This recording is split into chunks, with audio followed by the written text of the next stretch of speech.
The massive ship appeared above New York City on a cold morning in March 2187. It was silver and shaped like a teardrop, and it hung in the sky without making any sound. People stopped in the streets and looked up. Some ran, some screamed. Most just stood there with their phones, recording what would become the most watched video in human history. Danny Liu was eating breakfast in his small apartment in Washington, D.C., when his phone buzzed. He was 42 years old, a commander in the United Earth Defense Force, and he had spent his entire career preparing for something that most people thought would never happen. First contact with alien life. He grabbed his jacket and ran to his car. By the time he reached the Pentagon, the ship had been joined by 11 others. They now hovered over every major city on Earth. "What do we know?" Danny asked as he entered the Situation Room. Colonel Patricia Vance looked up from her screen. She was a tall woman with gray hair and sharp eyes. "They sent a message 20 minutes ago. They want to meet. They're calling themselves the Galactic Council." Secretary General Maria Santos arrived from the United Nations headquarters 3 hours later. She was a small woman with dark hair and a calm voice that had helped her negotiate peace deals on 4 continents. Now she would try to negotiate with beings from another world. The meeting took place in Geneva.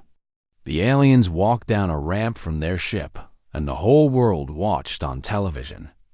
There were 3 of them. The leader was tall and thin, with skin that looked like purple crystal. Her eyes were large and completely black, and when she spoke, her voice sounded like wind chimes. "I am Ambassador Kethra of the Valori," she said. "We represent the Galactic Council, the governing body of 12 spacefaring species. We have watched your world for some time. You have reached a level of development that requires our attention." Maria stepped forward. Danny stood behind her with a team of soldiers, their weapons hidden but ready. "We welcome you in peace," Maria said. "Humanity has long wondered if we were alone in the universe. We are honored to learn that we are not." Kethra made a sound that might have been laughter. "Your honor is noted. Now, let us discuss the terms of your integration into the galactic community." She produced a small device that projected glowing text into the air. Danny read the words and felt his stomach drop. The terms were not terms at all. They were demands. Earth would surrender 70% of its natural resources to Council mining operations. Humans would provide workers for Council projects across the galaxy. A permanent Council presence would be established on Earth to ensure compliance.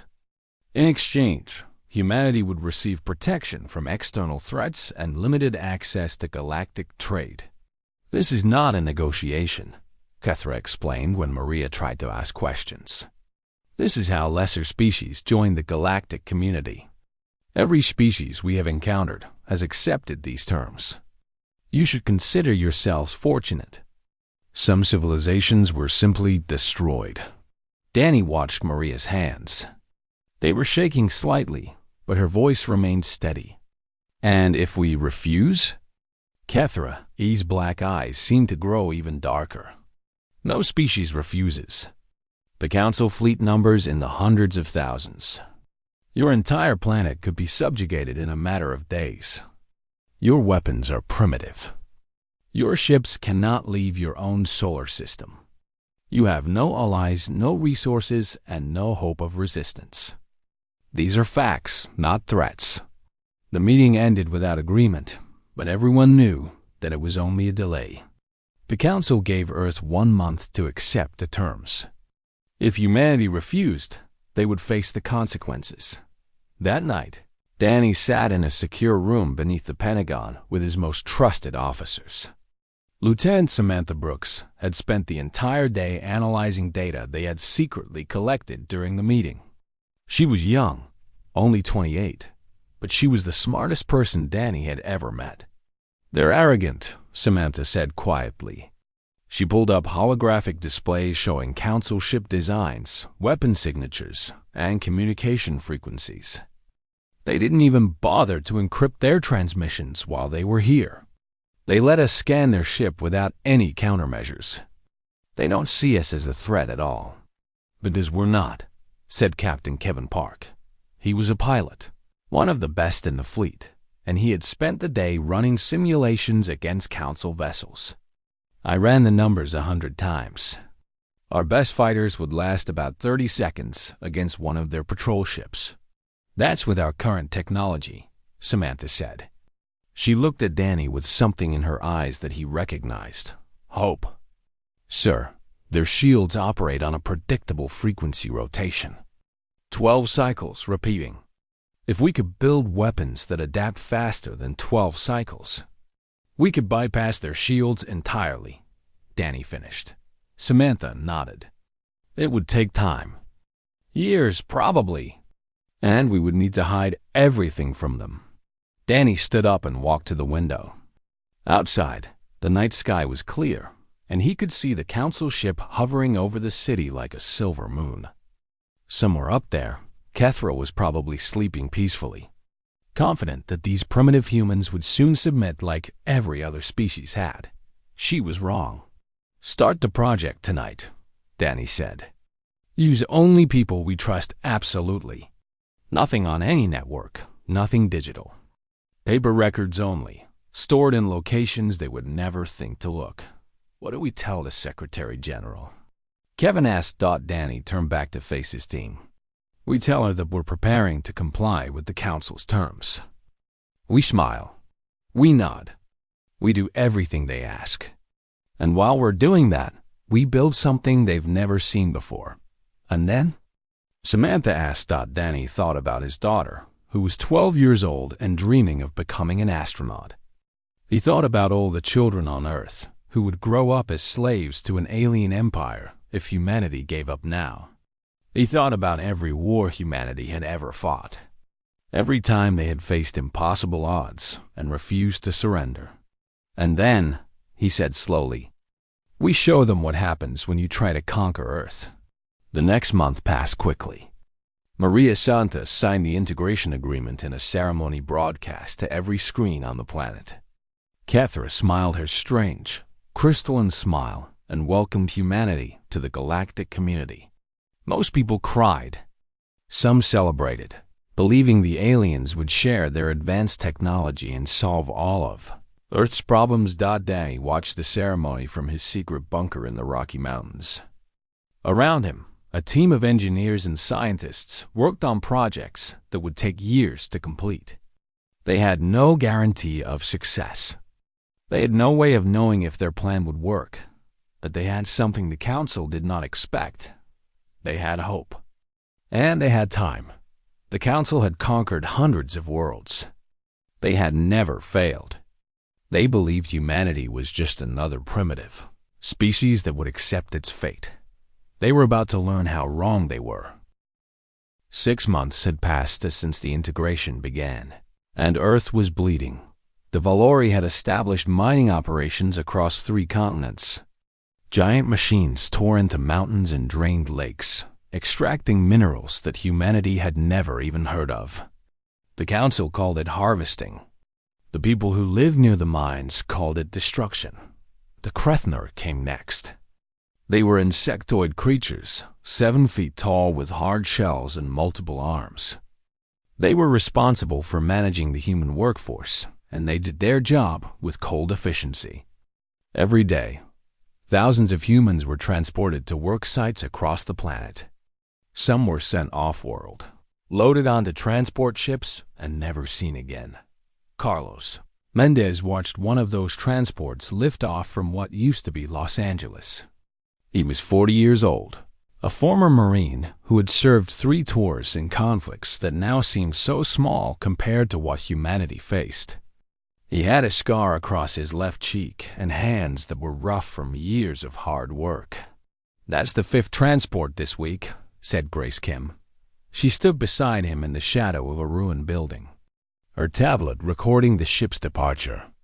Grace was 35, an aerospace engineer who had worked for NASA before the invasion. Now she worked for the resistance. Carlos nodded slowly. How many people? Maybe 500. They're taking more each month. They walked through empty streets to a hidden entrance that led underground. The tunnels had been built decades ago as emergency shelters. Now they served as the headquarters for the resistance movement that was slowly spreading across the planet. Inside the main chamber, screens covered the walls showing feeds from hidden cameras all over the world. Men and women worked at makeshift stations, coordinating with resistance cells on every continent. They communicated using methods the Council had never seen before, like written notes passed by hand, coded messages hidden in old radio frequencies, and signals buried in the noise of everyday life.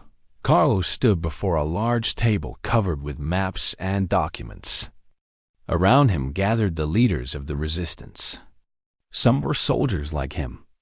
Others were scientists, engineers, doctors, and ordinary people who had decided they would rather die fighting than live as slaves. "What's our status?" Carlos asked. A young man named Tony Reyes pulled up a holographic display. He was their communications expert, barely 25 years old, but brilliant with technology. "We've got active cells in 42 countries. Membership is growing every day. The Council thinks they've broken us, but they've actually united us for the first time in history." "That's good," Carlos said. "But it's not enough. We need weapons. Real weapons." Grace stepped forward. She had been working in secret for months, and the exhaustion showed on her face. But there was also excitement in her eyes. "I have something." She placed a small device on the table. It looked like a metal cylinder about 6 inches long. Nothing special to look at. But when she pressed a button on its side, the air around it shimmered. "This is a prototype shield disruptor," Grace explained. "The Council shields work by rotating through 12 different frequencies. Our weapons can't penetrate because they can't predict which frequency will be active at any moment. This device reads the shield frequency in real time and adjusts our weapon output to match." Carlos picked up the cylinder and turned it over in his hands. "You're saying this will let us shoot through their shields?" "Better than that. I'm saying this will let us shoot through their shields before they even know we're targeting them." The room went silent. Everyone understood what this meant. For the first time since the invasion began, they had a chance. "How long until we can produce these at scale?" Carlos asked. Grace hesitated. "That's the problem. Each unit requires materials we don't have easy access to. We would need to steal them from Council supply depots. Then we steal them. Meanwhile, on the Council observation vessel Eternal Judgment, Commander Vertex reviewed his daily reports with growing concern. Vortex was Krethener, a veteran of 50 planetary subjugations. He had never encountered a species quite like humans. "Production is down again," his subordinate reported.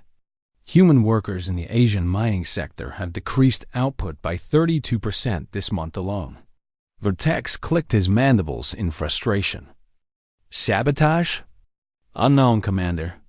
The humans claim equipment failures and illness. We have found no evidence of coordinated resistance." That was what bothered Vertex the most. He had overseen hundreds of conquered populations, and he knew the signs of rebellion. Open defiance was easy to crush. But the humans showed no open defiance. They smiled. They obeyed. They did exactly what they were told, and yet things kept going wrong. Equipment broke down in ways that seemed accidental. Supply shipments went missing. Council soldiers disappeared while on patrol, their bodies found days later in remote locations. Each incident could be explained. But there were too many incidents. "There is something wrong with these creatures," Vertex said quietly. "They do not behave like any species we have conquered before. They are merely primitive," his subordinate said dismissively. "They will accept their place in time." "No." Vortex stared at the holographic image of Earth rotating slowly before him. There was something in their eyes. I have seen fear in conquered peoples. I have seen anger. I have seen despair. But the humans, they look at us with something else. What, Commander? Vertex was silent for a long moment. Patience, he finally said. They look at us like they are waiting for something. He transmitted a message to the Council that night, requesting additional forces. The message was received and filed. No one took it seriously. The humans were primitive. They had no ships, no weapons, no chance. Why would the Council waste resources on a planet that was already defeated? Deep in the Rocky Mountains, Danny Liu received Grace's report through a chain of messengers that took 3 days to reach him. He read it twice, then burned the paper as he had burned hundreds of others that Samantha Brooks sat across from him, working on calculations that filled dozens of notebooks. We're 18 months ahead of schedule, she said. If Grace's technology works, we could be ready to move within a year. It will work, Danny said. He had faith in Grace. He had faith in all of them. What about the ships? Samantha pulled out another notebook. Hidden shipyards had been constructed in locations the Council would never think to look. Beneath the Pacific Ocean, inside hollowed-out mountains, under the ice of Antarctica. Each shipyard was building vessels designed from scratch using human engineering combined with stolen Council technology. 47 complete, Samantha said. Another 200 in various stages of construction. If we push production, we could have over 400 by the time we're ready to move. Danny closed his eyes. 400 ships against a fleet of hundreds of thousands. The numbers were still impossible. But numbers had never won wars by themselves. Courage won wars. Intelligence won wars. The will to fight when all hope seemed lost won wars. And if there was one thing humans had proven throughout their history, it was that they never stopped fighting. Tell Grace to proceed with the raids, Danny said. We get her the material she needs, no matter the cost. The Resistance struck 6 Council supply depots that month. Each raid was quick and precise, executed by teams who had trained in secret for months. They took what they needed and disappeared before the Council could respond. Vertex studied the reports and felt something he had not felt in decades. Fear that the humans were planning something. He was certain of it now. But by the time he convinced the Council to take the threat seriously, it would be too late. The waiting was almost over. The attack began on a Tuesday. There was nothing special about that morning. The sun rose over the Pacific Ocean and spread light across the Earth like it had done for billions of years. Council mining operations started their daily shifts. Transport ships lifted off with their human cargo. Everything seemed normal. Then the sky opened up.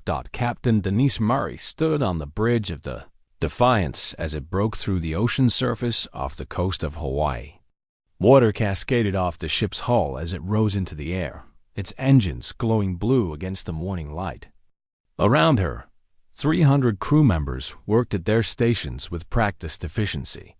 All systems green, reported Lieutenant Kevin Park from the tactical station. Shields at full power.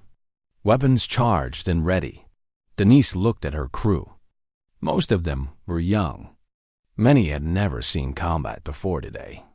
But they had trained for this moment for 2 years, and they were ready. Send the signal, she said. Across the planet, the same scene repeated itself over and over. Ships rose from the ocean near Japan. Ships burst from mountain hideouts in the Rockies, the Alps, and the Himalayas. Ships emerged from beneath the frozen ice of Antarctica and the scorching sands of the Sahara Desert. 400. 12 human vessels entered the skies of Earth within 60 seconds of each other. At the same moment, resistance teams on the ground struck every major Council installation. Carlos Mendez led his unit into the command center outside Chicago. They moved fast and quiet, taking out Krethoner guards before they could raise an alarm. Breach in 3, 2, 1. Tony Reyes counted down, then blew the door with a shaped charge dot inside. Council officers scrambled for weapons. They never had a chance. The humans had studied their movements, their reaction times, their weaknesses. Every shot found its target. In less than 2 minutes, the command center was secure. Carlos walked to the main console and opened a communication channel. "This is Mendez. Chicago Command is ours. All Council forces in the region are cut off from headquarters." Similar reports came in from around the world: London, Tokyo, Sydney, Moscow, New Delhi. The Council's communication network collapsed like a house of cards as human forces seized one node after another dot in orbit. The Valori patrol fleet finally responded to the chaos below. 12 ships broke formation and moved to intercept the rising human vessels. Commander Velcro, captain of the lead ship Crystalline Dawn, sent a message to all frequencies. "Human vessels, power down your engines and surrender immediately. You cannot hope to match Council technology. Any resistance will result in your destruction." On the bridge of the Defiance, Denise listened to the message and smiled. "Kevin, target the lead ship. Fire when ready." "With pleasure, Captain." The Defiance's main cannon charged and fired. The beam was different from anything the Council had seen before. It shifted through frequencies faster than their sensors could track, finding the gap in the crystalline Dawn's shields like water flowing through a crack. The shot hit the Valori ship dead center. For a moment, nothing happened. Then the Crystalline Dawn exploded in a ball of white light. The other Council ships froze. In 300 years of galactic dominance, no single shot from a primitive species had ever penetrated Council shields. It was simply not possible. And yet, the debris of the Crystalline Dawn was spreading across the sky. "All ships, open fire," Denise ordered. The human fleet unleashed everything it had. Each ship carried weapons equipped with Grace Kim's frequency adaptation technology. Each shot found its target. Within minutes, 7 more Council vessels were destroyed. The remaining 4 turned and ran, but they were too slow. None of them escaped. On the surface, Vartex watched the battle from a mobile command post. His subordinates were screaming at him for orders, but he could not speak. He could only stare at the display showing Council ships dying one after another. "How?" he whispered. "How is this possible?" A human voice crackled over the communication system. It was Carlos Mendez, broadcasting on all frequencies. "Attention all Council forces. Earth is no longer under occupation. You have 10 minutes to surrender. Any vessel that attempts to flee will be destroyed. Any ground force that resists will be eliminated. The choice is yours." Vertex looked at his remaining forces. They outnumbered the human ground troops by at least 3 to 1. They had better weapons, better armor, better training. By every measure, they should win any battle. But the sky was falling. And for the first time in his long career, Vertex understood what it felt like to be the conquered rather than the conqueror. "Stand down," he ordered quietly. His subordinates stared at him. "Commander?"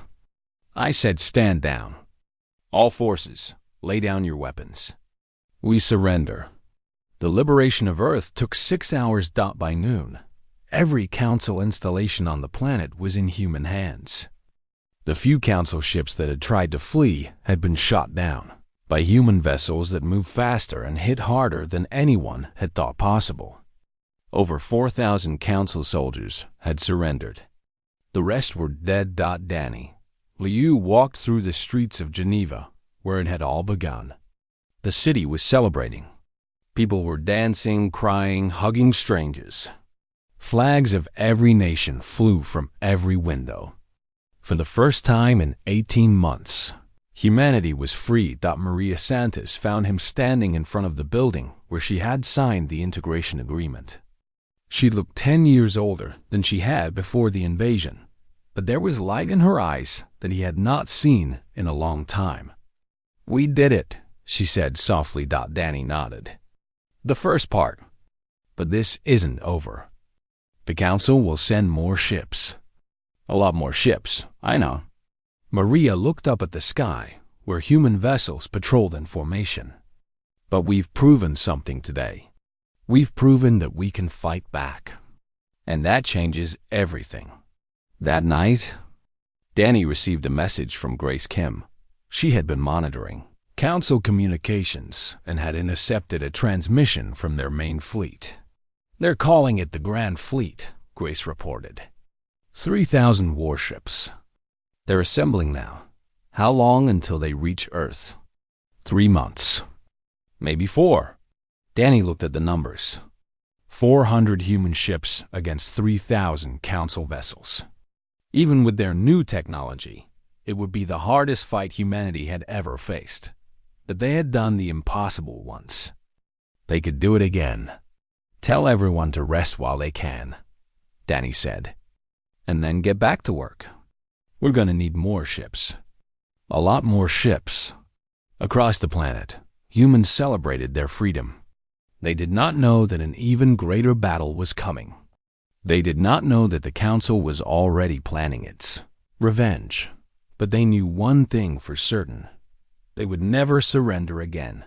Whatever came next, humanity would face it together. And they would fight until the last ship, the last soldier, the last breath, because that was what humans did. They survived. The news spread across the galaxy like fire on 100 different worlds. Beings of every shape and size gather around screens and communication devices to watch the footage. Human ships rising from the ocean. Council vessels exploding in the sky. A species that should have been conquered forever, turning the tables on their masters, thought it was impossible. Everyone knew it was impossible. The Council had ruled the galaxy for 10,000 years. No one defeated the Council, and yet the evidence was undeniable. High Arbiter Zelithra called an emergency session of the Galactic Council for the first time in 600 years. The great chamber on the capital world of Valor Prime filled with representatives from all 12 member species.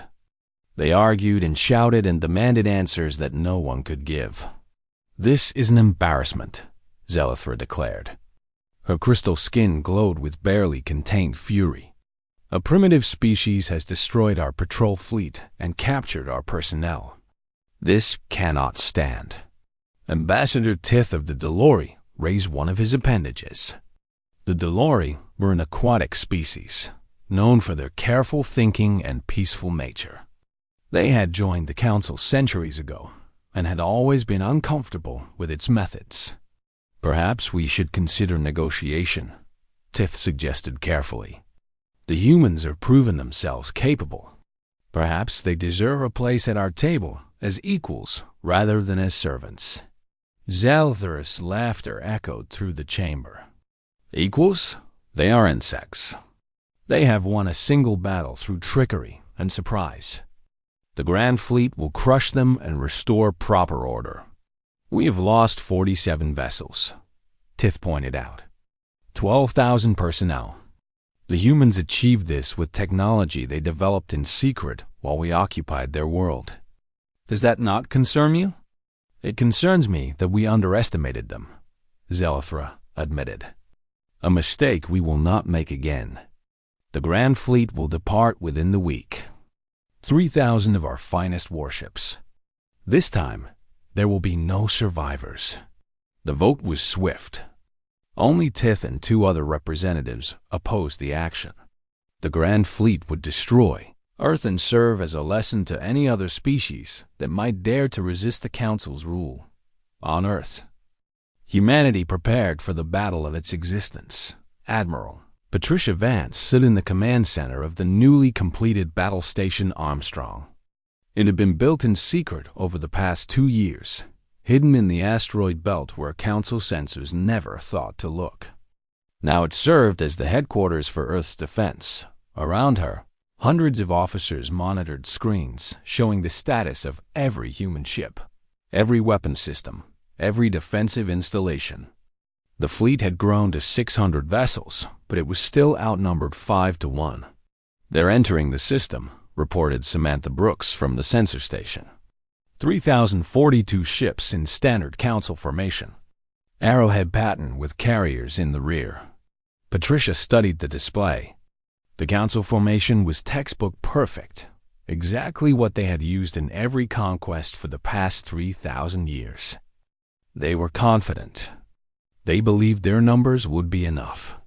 "They learned nothing from the first battle," Patricia said. "Good. Deploy the Hades Protocol." The Hades Protocol was Grace Kim's masterpiece. Hundreds of automated weapons platforms hidden throughout the asteroid belt, each one equipped with the same frequency adaptation technology that had destroyed the patrol fleet. They had been placed months ago, invisible to council sensors, waiting for this moment. "Platforms armed and ready," Grace reported from her station. "Awaiting your order." Patricia waited. She watched the council fleet advance deeper into the asteroid belt, completely unaware of the trap they were walking into. She thought about everyone on Earth who was counting on them. She thought about her children, who she had sent to a shelter in the Rocky Mountains. She thought about all the other species the Council had conquered, all the worlds that had been stripped bare, all the people who had died as slaves. "Fire," she said. The asteroid belt came alive. Weapons platforms that had looked like ordinary rocks suddenly revealed their true nature. Beams of energy lanced out from every direction, each one finding its target with perfect accuracy. Council ships exploded by the dozens, their shields useless against weapons that adapted faster than they could respond. The Council commanders screamed for new orders. Their formation broke apart as captains tried to escape the ambush. But the platforms were everywhere, and their targeting systems never missed. "Enemy fleet is in disarray," Samantha reported. "They've lost 400 ships in the first 3 minutes." "Press the advantage," Patricia ordered. "All ships, engage." The human fleet emerged from behind asteroids and moons where they had been hiding. They hit the confused council forces from every angle, their adapted weapons cutting through shields like they were made of paper. On the council flagship Divine Authority, Fleet Admiral Zalethka watched his force being torn apart. He was the High Arbiter's own son, chosen to lead this mission because his mother believed it would be an easy victory. "This cannot be happening," he whispered. "We outnumber them. We are the Council." His tactical officer's voice was shaking. "Admiral, we have lost 800 ships. The humans are targeting our carriers. If we lose them, we cannot retreat." Zalethka made a decision that would haunt him for the rest of his life. "All ships, fall back." Emergency jump to Council space. "But Admiral, the mission is over. We cannot win this battle. Save what ships we can." The retreat was chaos. Council vessels tried to disengage, but the human fleet pursued them without mercy. Every ship that slowed down to charge its jump drive became a target. Every ship that tried to cover another became a sacrifice. 4 hours after it began, the Battle of Seoul was over. The Council had entered the system with over 3,000 ships. Less than 1,000 escaped. The rest were destroyed, their debris spreading through the asteroid belt like a metal graveyard. Patricia Vance watched the last Council ship disappear into hyperspace. Around her, her officers were cheering, hugging each other, some of them crying with relief. They had done the impossible twice, but Patricia did not celebrate. She understood what came next. "Send word to Earth," she said quietly. "Tell them we won, and tell them to prepare. The Council will not accept this defeat. They will come again. And next time, they will bring everything they have." The message reached Earth within hours. Once again, humanity celebrated. Once again, They danced in the streets and waved their flags and believed that the worst was over. Danny Liu did not celebrate. He stood in his office, staring at a star map showing the territory of the Galactic Council. Hundreds of systems, thousands of worlds, resources beyond anything Earth could match. They'll send more, he said to Maria Santos, who stood beside him. They have to. If they let us win, their whole empire falls apart. Every conquered species will see what we've done and wonder if they can do the same. Maria nodded. Then what do we do? Danny thought for a long moment. We don't wait for them to come to us. We take the fight to them. We show the galaxy that the Council can be beaten. With what? 600 ships against an empire? Danny smiled. It was not a happy smile. It was the smile of a man who had already accepted what needed to be done. We don't need to defeat their empire.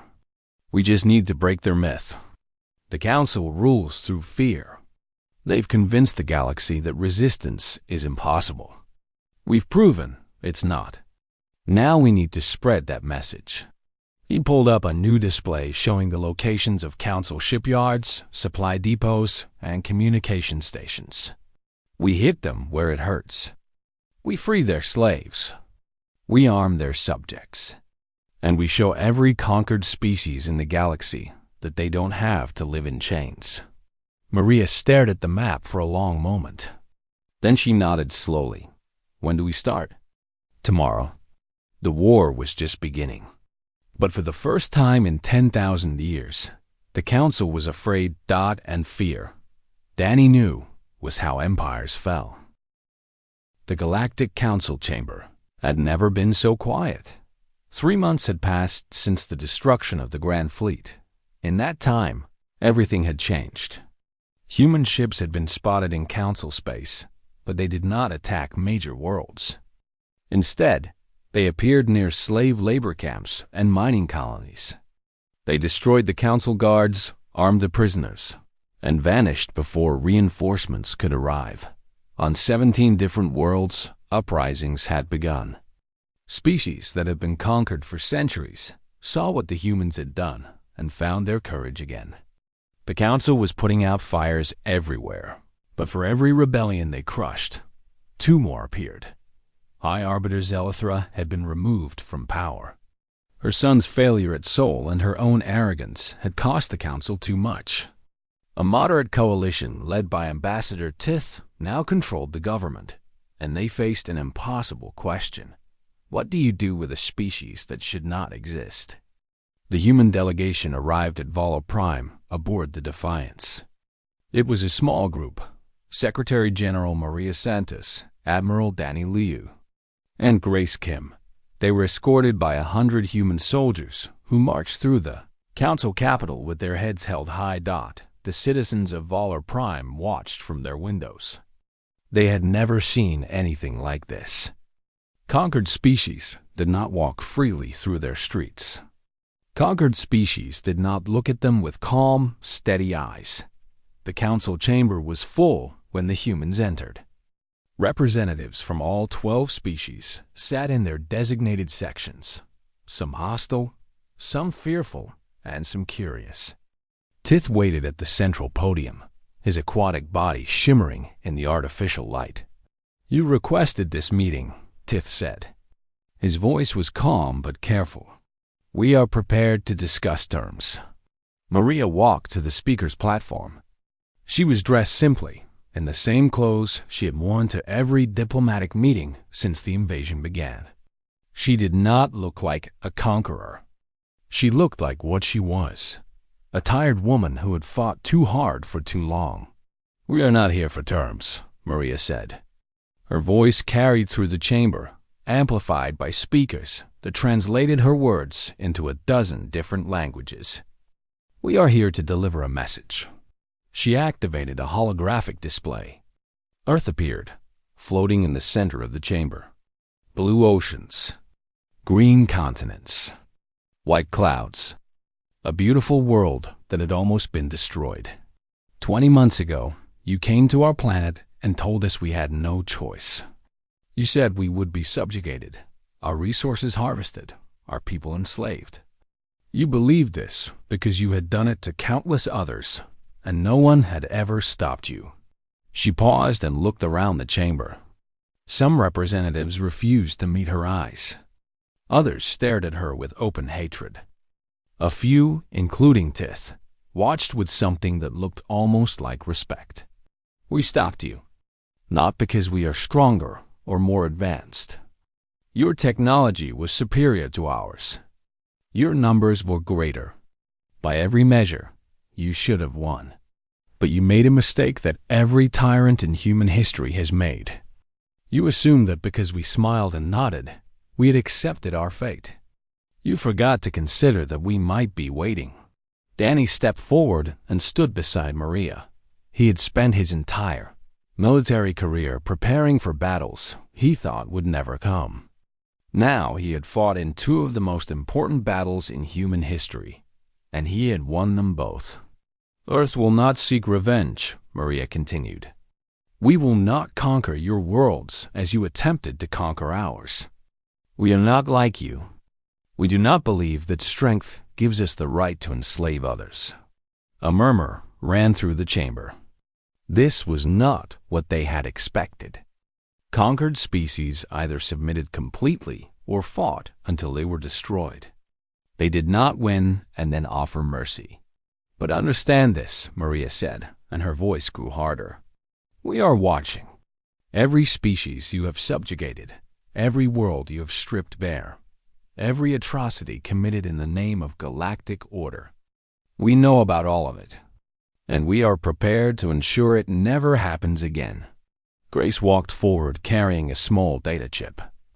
She placed it on the podium where every representative could see it. This contains the specifications for our adaptive shield technology, Grace explained. We are offering it freely to any species currently under Council occupation.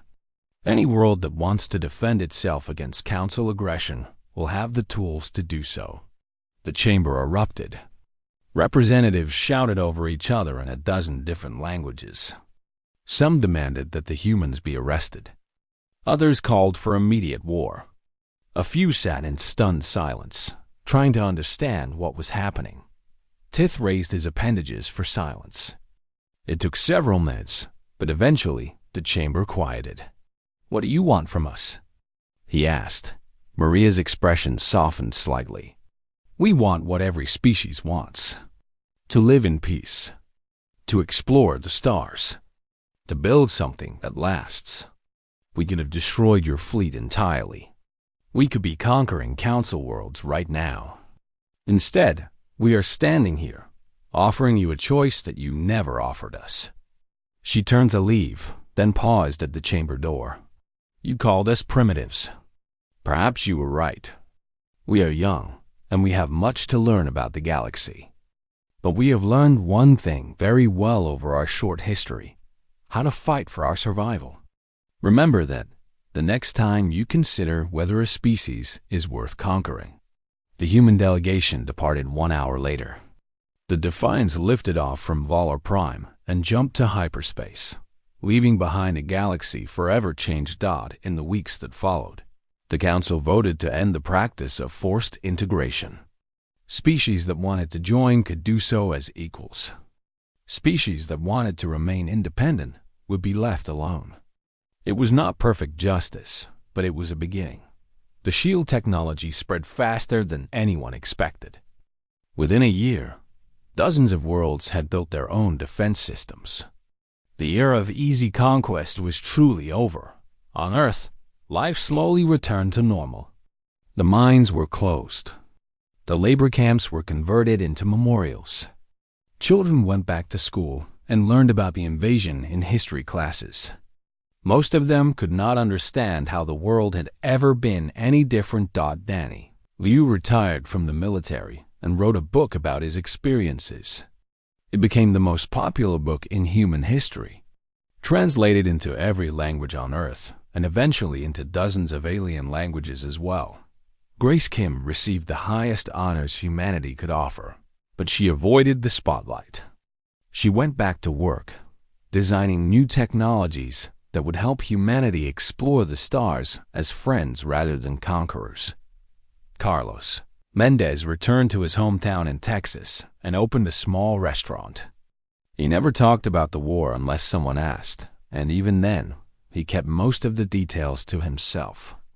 Some things were too important to become stories. Maria Santos served 2 more terms as Secretary General before retiring to a quiet life in her native Spain.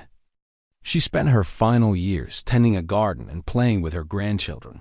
1 year after the liberation, a monument was built in Geneva on the spot where Maria had signed the integration agreement.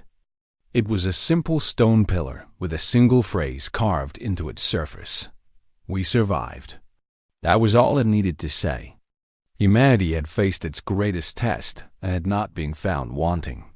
They had shown the galaxy what a free species could accomplish when it refused to give up. And in the great halls of power across 100 worlds, the story of Earth was told and retold. It became a legend, then a myth, then something close to a religion.